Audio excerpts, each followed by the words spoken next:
கர்த்தருடைய பரிசுத்த நாமம் மகிமைப்படுவதாக. இந்த நாளிலும் கர்த்தர் நம்மோடு பேசுகிற வார்த்தை ஓசியா தீர்க்கதரிசியின் புஸ்தகம் 7வது அதிகாரம் 8வது வசனம். ஓசியா 7வது அதிகாரம் 8வது வசனம். எப்ராயிம் அந்நிய ஜனங்களோடே கலந்திருக்கிறான், எப்ராயிம் திருப்பி போடாத அப்பம். பிரியமானவர்களே, நமக்குள்ளால எந்த ஒரு காரியமும் கலக்கிறத கர்த்தர் விரும்பலை. இங்கே சொல்லப்பட்டிருக்கிறது எப்ராயிம் அந்நிய ஜனங்களோடு கலந்திருக்கிறான் என்று. இப்போ ஒரு திராட்சை ரசத்தில் தண்ணியை நம்ம சேர்க்குறோன்னா அது அதோடைய தரத்தை இழந்து போகிறது. அதே போல் தான் ஒரு பாலில் தண்ணியை நம்ம சேர்க்குறோன்னா அதோட குவாலிட்டி ஃபஸ்ட் இருந்த மாதிரி இருக்கிறது இல்லை.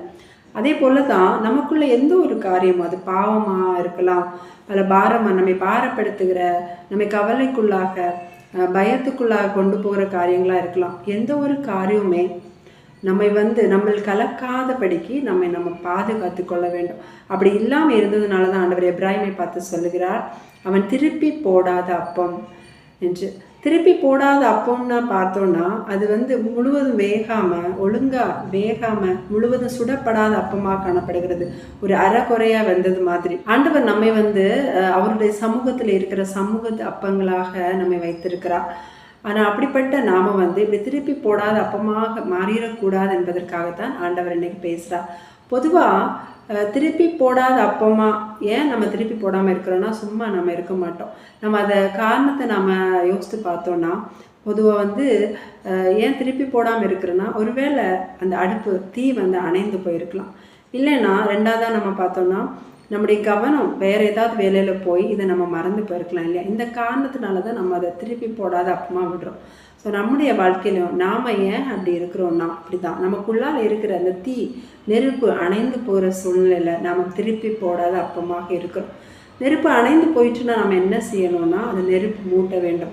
பாருங்கள், இந்த வசனத்தில் சொல்லப்பட்டிருக்கிறது ஏசாயா 44:15, நெருப்பை மூட்டி அப்பமும் சுடுகிறான். அப்போ அப்பம் முழுவதும் சுடப்பட்ட அப்பமும் மாறணும்னா நெருப்பு மூட்ட வேண்டும். இந்த நெருப்பை மூட்டுவது என்பது எதனை குறிக்கிறது என்றால், வசனம் 2 தீமோத்தேயு 1வது அதிகாரம் 6வது வசனத்திலே, நான் உன்மேல் கைகளை வைத்ததினால் உனக்கு உண்டான தேவ வரத்தை நீ அனல் மூட்டி எழுப்பிவிடும்படி உனக்கு நினைப்பூட்டுகிறேன்.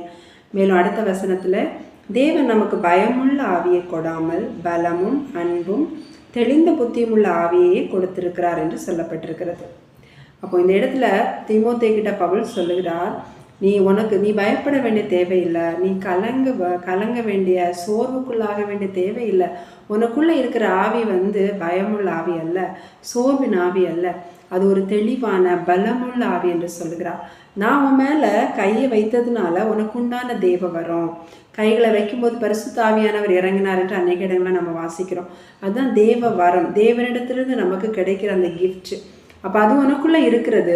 நீ அதை அனல் மூட்டி எழுப்பி விடும்படி உனக்கு நினைப்பூட்டுகிறேன் அப்படின்னு சொல்லுகிறார். ஒருவேளை அந்த இடத்துல தீமோத்தேயு ஏதோ பயமான ஒரு குழப்பமான சூழ்நிலையில் இருந்திருக்கலாம். அப்படி இருக்கும்போது அந்த உள்ளார இருக்கிற அந்த ஆவி அனல் இல்லாததாக மாறுகிறது. நம்ம அறியாமலேயே ஒரு திருப்பி போடாத அப்பமாக மாறுகிறோம். அதனால தான் பவுல் அந்த இடத்துல நினைப்பூட்டுகிறார், உனக்குள்ளே இருக்கிற ஆவியை அனல் மூட்டி எழுப்பிவிட. இப்போ ஒரு விறகு அடுப்பில் நம்ம தீ எரிக்கும் போது அது தீ அணைந்து போகிற மாதிரி இருந்ததுன்னா நம்ம என்ன செய்வோம், விறகை ஆட் பண்ணிகிட்டே இருப்போம் இல்லையா.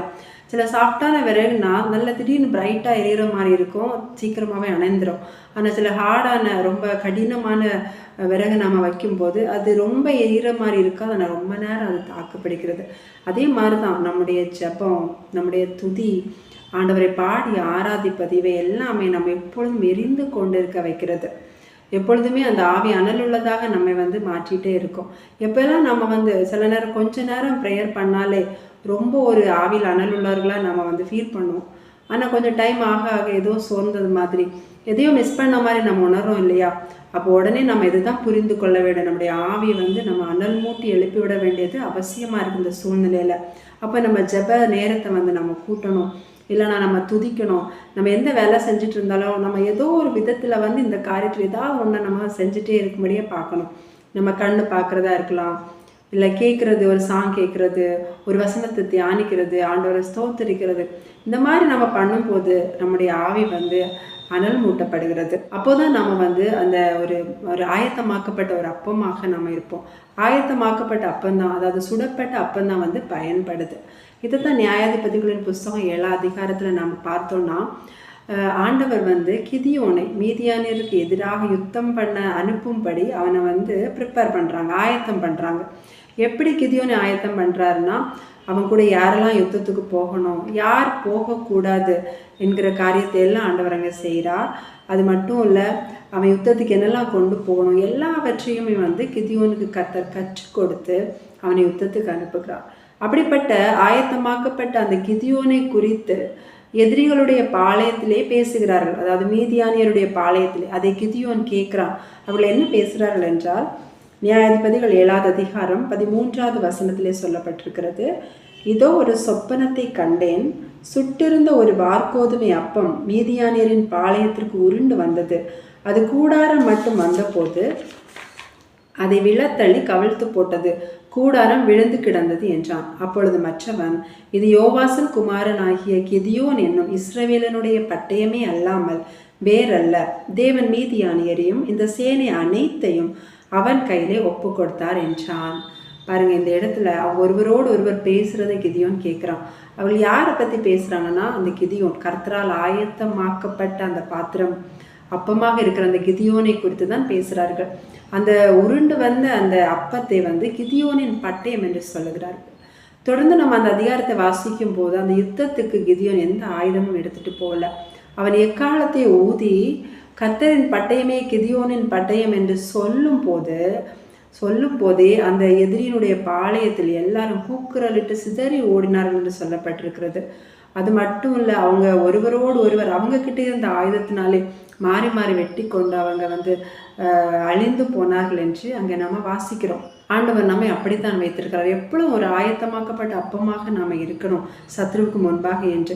இதை குறித்து பாருங்க, எசாயா 31:8-9 ஆகிய வசனத்தில் நம்ம வாசிக்கும் போது, அப்பொழுது வீரனுடைய பட்டயம் அல்லாத பட்டயத்தாலே அசீரியன் விழுவான், நீசனுடைய பட்டயம் அல்லாத பட்டயமே அவனை பட்சிக்கும்.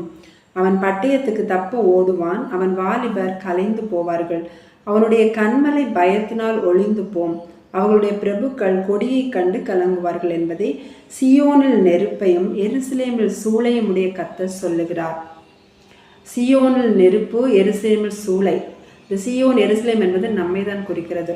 நமக்குள்ளால நெருப்பு இருக்குமாயின், அதாவது நம்முடைய ஆவியில் அனல் இருக்கும் என்றால், பட்டயம் அல்லாத பட்டயத்தினாலே அசீரியன் விழுவானாம். பாருங்க, சத்ரு நம்மை நெருக்க வரும்போது அவனுடைய பார்வைக்கு நம்ம பட்டயமாக தெரிவதில்லை. ஆனால் நமக்குள்ள நம்ம ஆவியில் அனல் உள்ளவர்களாக இருந்தால், நமக்குள்ளே நெருப்பு இருந்தது என்றால் நம்மை பட்டயமாக கர்த்தர் உருவாக்கி இருக்கிறார் என்ற அர்த்தம். நமக்குள்ளே இருக்கிற ஆவியானவர் கொடி ஏற்றும் போது சத்ரு அதை பார்த்து கலங்கி ஓடுவான், அவன் சிதறடிக்கப்படுவான். கிதியோனுடைய அந்த யுத்தத்தில் கூட அதுதான் நடக்கிறது. இந்த மீதியானியர் எதுக்கு இஸ்ரவேலில் வர்றார்கள் என்றால், அங்கே உள்ள அவர்களுக்கு விளைகிற எல்லா விளைச்சலையும் கெடுத்து, எல்லா தானியத்தின் விளைச்சலையும் கெடுத்து, அவர்களுக்கு எந்த ஆகாரத்தை வைக்காதபடி எல்லாவற்றையும் எடுத்துக்கொண்டு போவதற்காக வருகிறார்கள். இப்படிதான் நம்முடைய குடும்பத்திலையும் கூட நம்முடைய கைகளின் பிரயாசத்தை, அதாவது நம்முடைய தானியத்தை சத்ரு ஆகாரமாக எடுத்துக்கொள்ளும்படி பல காரியங்களை செய்வான். நம்மை கடனில் சிக்க வைப்பான். பல வியாதியின் நிமித்தமாக நம்முடைய பிரயாசத்தின் பலன்களெல்லாம் நம்ம செலவழித்து கொண்டே இருப்போம். ஸோ இந்த மாதிரி ஸ்பிரிட்டை எல்லாம் நம்ம உணர்ந்து கொண்டு அதை சங்கரிக்க வேண்டும் என்றால் நமக்குள்ளே நம்ம அனலாக இருப்பது, நெருப்பு நமக்குள்ளே இருப்பது ரொம்ப அவசியமாக இருக்கிறது. மேலும் இங்கே அசீரியனை குறித்து சொல்லப்பட்டிருக்கிறது. அந்த அசீரியனுமே வந்து நம்மை சங்கரிக்க வேண்டும், நம்மை அழிக்க வேண்டும் என்று நம்மோடு போராடுகிற அந்த ஒரு ஆவி தான். ஸோ இதையெல்லாம் நம்ம உணர்ந்து கொண்டு அதற்கு எதிர்த்து நின்று நம்ம குடும்பத்தையும் நம்முடைய வாழ்க்கையும் நம்ம காக்க வேண்டும் என்றால் நம்மிடத்துல இருக்கிற அந்த ஆவியின் அனலை நம்ம எப்போதும் காத்துக்கொள்ள வேண்டும். ரெண்டாவது, ஏன் அந்த திருப்பி போடாத அப்பமாக நம்ம மாறுறோம்னா, நம்ம வேறு வேலையில் கவனமாக இருக்கும்போது நம்ம அதை மறந்துடுறோம். அதே மாதிரி தான் நம்முடைய கவனம் கர்த்தரை விட்டு திரும்பி வேறே மாறும்போது நம்ம அப்படியே திருப்பி போடாத அப்பமாக மாறும். நம்மளே அறியாமல் நமக்குள்ளே இருக்கிற அந்த நெருப்பை நம்ம இழந்து போடுறோம். இந்த இடத்துல பாருங்கள், 2 தீமோத்தேயு 2:4 சொல்லப்பட்டிருக்கிறது. தண்டில் சேவகம் பண்ணுகிற எவனும் தன்னை சேவகம் எழுதி கொண்டவனுக்கு ஏற்றவனாக இருக்கும்படி பிழைப்புக்கு அடுத்த அலுவல்களில் சிக்கிக்கொள்ள மாட்டான். நம்மை கர்த்தருக்கென்று அவர் தெரிந்தெடுத்து அவருக்கென்று ஏற்படுத்தி வைத்திருக்கிறார். அவருடைய சமூகத்தில் போஜன பலியாக அப்பமாக இருக்கும்படிக்கு. அப்படிப்பட்டவர்கள் அதை விட்டு திருப்பும்படி நம்முடைய எண்ணங்களை நம்முடைய கவனத்தை திருப்பும்படி வேறு எந்த ஒரு அலுவல்களிலும் சிக்கிக்கொள்ள மாட்டான் என்று இங்கே பார்க்கிறோம். அதே பவுல் தீமோத்தேயுக்கு மீண்டும் சொல்லுகிறார். 2 தீமோத்தேயு 2வது அதிகாரம் 1வது வசனத்திலே, நீயும் இயேசு கிறிஸ்துவுக்கு நல்ல போர் சேவகனாய் தீங்கு அனுபவி என்று இந்த இடத்துல நம்ம வாசிக்கிறோம். நம்ம எதற்காக தீங்கு அனுபவிக்க வேண்டும் என்றால், பாருங்கள், மோசையை குறித்து எபிரேயர் 11 ஒரு வார்த்தை சொல்லப்பட்டிருக்கிறது. நம்ம வாசிக்கலாம். எபிரேயர் 11:26, இனி வரும் பலன் மேல் நோக்கமாக இருந்து எகிப்தில் உள்ள பொக்கிஷங்களிலும் கிறிஸ்துவ நிமித்தம் வரும் நிந்தையை அதிக பாக்கியம் என்று எண்ணினான். மோசை குறித்து தான் இந்த வசனம் சொல்லப்பட்டிருக்கிறது. அதாவது இனி வரும் பலன் மேல் நோக்கமாக இருந்து, நம்ம எதுக்கு தீங்கு அனுபவிக்க வேணும்னா இனி வரும் பலன் மேல் நோக்கமாக இருக்கணுமோ. இனி வரும் பலன் என்று சொல்லும் போது நமக்கு நம்முடைய இரட்சகர், நம்முடைய சிருஷ்டிகரோடு ஒரு மகிமையின் வாழ்க்கையை தான் ஆண்டவர் நமக்காக ஆயத்தப்படுத்தி வைத்திருக்கிறார். அவரோடு ஆளுகை செய்கிற அந்த மகிமையில் போகிற அந்த ஒரு வாழ்க்கை. ஸோ அந்த வாழ்க்கையை தான் நம்மளுடைய ஒரு மெயின் ஃபோக்கஸாக, நம்முடைய ஒரு மெயின் நோக்கமாக நாம் வைக்க வேண்டும் என்று இந்த இடத்துல பார்க்கிறோம். அப்படி நாம் வைக்கும் போது நம்மை சூழ்ந்திருக்கிற எந்த ஒரு காரியமானாலும் நம்முடைய கவனத்தை கர்த்தரை விட்டு திருப்ப முடியாது. அது ஒருவேளை நம்மை பாவத்தில் விழ பண்ணுகிற காரியங்களாக இருக்கலாம். ஸோ அப்படி வந்துச்சுன்னா நம்ம அதில் எப்படியாவது எஸ்கேப் ஆகி அதுலேருந்து வெளியே வர நம்ம போராடுவோம். இல்லைன்னா நம்ம பாரப்படுத்துகிற காரியங்கள், நம்மை கவலைக்குள்ளாக நம்ம போராட்டத்தில் தள்ளுகிற, நெருக்கத்தில் தள்ளுகிற காரியங்களாக இருக்கலாம், மனிதர்கள் மூலமாக வரதாக இருக்கலாம். நம்ம அதெல்லாம் சகித்து கொண்டு அதிலிருந்து வெளியே வர நம்ம பிரயாசப்படுவோம். இதை தான் இங்கே தீங்கு அனுபவிக்கிறது என்று சொல்லுகிறார் பவுல். அதாவது நல்ல ஒரு போர் சேவகனாக தீங்கு அனுபவி. ஒரு போர் சேவகன் என்று சொல்லும்போது அவன் மற்ற சாதாரண மனிதர்கள் மாதிரி அவனால் இருக்க முடியாது. அவனுடைய ஆடை எப்போதும் அந்த போர் சேவனுக்கு ஏற்றது மாதிரி தான் இருக்கும். அவன் எப்போதும் ஆயுதம் தரித்தவனாக இருப்பான். அவன் நினைக்கும் போதெல்லாம் அவனுடைய குடும்பத்தின் காரியங்களில் எல்லா விழாக்கள், ஃபங்க்ஷன்ஸில் எதுலேயுமே அவனால் போக முடியாது. அப்படி ஒரு செப்பரேட் பண்ணப்பட்ட ஒரு வாழ்க்கை தான் கிறிஸ்தவ வாழ்க்கை. ஏன்னா நம்மளுடைய நோக்கம், நம்மளுடைய பலன் இந்த உலகத்தில் இல்லை, இனி வருகிறதா இருக்கிறது. அந்த பலனில் தான் நமக்கு நோக்கமாக இருக்கணும். ஆண்டவரோட வருகையின் போது அவரோடு சேர்ந்து நம்ம வாழப்போகிற அந்த மகிமை உள்ள வாழ்க்கை மேலே தான் நம்முடைய நோக்கம் இருக்கும்போது வேறு எந்த காரியமும் நம்முடைய கவனத்தை அதன் பக்கமாக இழுக்க முடியாது. ஏன்னா அப்போ நமக்குள்ள இருக்கிற ஆவியானவர் நம்மை பலப்படுத்துகிறார். அவருடைய கிருபையில நாம பலப்படுகிறவர்களா இருப்போம். அதைத்தான் வசனம் சொல்லுகிறது, பாரமான யாவற்றையும் நம்மை சுற்றி நெருங்கி நிற்கிற பாவத்தையும் தள்ளி விட்டு விசுவாசத்தை துவக்குகிறவரும் முடிக்கிறவருமா இருக்கிற இயேசுவை நோக்கி நமக்கு நியமித்திருக்கிற ஓட்டத்திலே பொறுமையோடே ஓடக்கடுவோம். என்ன காரியத்தை நம்ம கான்சன்ட்ரேஷனை திருப்புற மாதிரி சத்துரு கொண்டு வந்தாலும் நம்முடைய கண்களை இயேசுக்கு நேரம் நம்ம பதித்திருந்தோம்னா என்னுடைய பலன் இயேசுக்கிட்டேருந்து தான் வரும். நான் அவரோடு தான் வாழப்போகிறேன். மகிமையில் ஆண்டவர் எனக்காக ஒரு வாழ்க்கையை ஆயத்தம் பண்ணி கொண்டிருக்கிறார் அப்படி என்று சொல்லி எப்போதும் கர்த்தரை நமக்கு முன்பாக நிறுத்துகிறவர்களாக இருந்தோம் என்றால் சத்ரு நமக்கு முன்பாக தோற்று போவான். நம்முடைய குடும்பத்திலேயே அவனுக்கு எதிரான எல்லா திட்டங்களையும் நம்ம உணர்ந்து கொண்டு அவனை நிர்மூலம் பண்ணுறவர்களாக ஒரு உபயோகமான ஒரு பாத்திரமாக நம்ம மற்றவங்களுக்கு முன்னால் கர்த்தர் நம்மையும் மாற பண்ணுவார். ஆகவே பிரியமானவர்களை, இந்த நாளும் நாம் ஒரு விஷயம் நம்ம ஆராய்ந்து பார்ப்போம். நம்ம எப்படி இருக்கிறோம் கர்த்தருக்கு முன்பாக? ஒரு திருப்பி போடாத அப்பமாக இருக்கிறோமா, இல்லை சுடப்பட்ட அப்பமாக இருக்கிறோமா, ஆவில அனல் உள்ளவர்களாக இருக்கிறோமா என்பதை உணர்ந்து கர்த்தரிடத்தில் திரும்புவோம். கர்த்தர் தாமே இந்த வார்த்தையின் மூலமாக நம்ம ஒவ்வொருவரையும் ஆசீர்வதிப்பாராக. ஆமேன். ஜெபிக்கலாம். எங்கள் நல்ல தகப்பனே இயேசுப்பா, இந்த நல்ல நேரத்திற்காக உங்களுக்கு நன்றி செலுத்துகிறோம் ராஜா. தகப்பனே, உங்கள் அன்புக்காக, உங்கள் கிருபைக்காக, உங்கள் தயவுக்காக கோடி கோடி ஸ்தோத்திரம் அப்பா. நன்றி ராஜா, நன்றி. இம்மட்டும் எங்களை கண்மணி போல பாதுகாத்தீங்களே அப்பா. ஸ்தோத்திரம் ஆண்டவரே, ஸ்தோத்திரம் ராஜா. எங்களோடு பேசின வார்த்தைகளுக்காக உமக்கு நன்றி செலுத்துகிறோம் தகப்பனே. அப்பா, எப்போதும் நாங்கள் ஆவியில் அனலுள்ளவர்களாக இருக்க அப்பா, சத்தனுடைய எல்லா எண்ணங்களையும் சூழ்ச்சிகளையும் அடையாளம் கண்டு தகப்பனே அதையெல்லாம் முற்றிலும் முறியடிக்க பலன் உள்ளவர்களாக இருக்க தகப்பனே எங்களை தகுதிப்படுத்துங்க ராஜா. தகப்பனே அப்பா, எப்போதும் எங்களுடைய ஃபோக்கஸ் உண்மையிலே இருக்கட்டும் தகப்பனே. அப்பா, இனி வரும் பலன் மேல் நாங்கள் நோக்கம் உள்ளவர்களாக எல்லாவற்றையும் உதறி தள்ளிவிட்டோம். உண்மையே நோக்கி பார்த்து எங்களுக்கு நியமித்திருக்கிற ஓட்டத்திலே நாங்கள் ஓட அப்பா எங்களுக்கு அனுக்கிரகம் செய்வீராக தகப்பனே. அப்பா, எங்களை உமக்கு முன்பாக அப்பா ஒரு தரமானவர்களாக நீங்கள் நிறுத்தியிருக்கீங்க. அதே நிலைமையில நாங்கள் கடைசி வரை இருக்கும்படியாக அப்பா எங்களை உங்கள் பாதத்திலே அர்ப்பணிக்கிறோம். அப்பா குறைவுகள் குற்றங்கள் ஒவ்வொன்றையும் மன்னிப்பீராக தகப்பனே. ஒவ்வொருடைய வாழ்க்கை மூலமாக உங்களுடைய நாமம் மகிமைப்படட்டும்.